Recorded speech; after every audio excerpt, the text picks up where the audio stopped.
வெந்த புண்ணும் ஆறிடுமா, வேதனை தான் தீர்ந்திடுமா?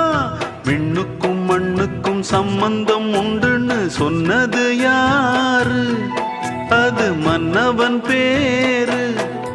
அந்த வானத்தை போல மனம் படைச்ச மன்னவனே, பனி துளிய போல குணம் படைச்ச தென்னவனே.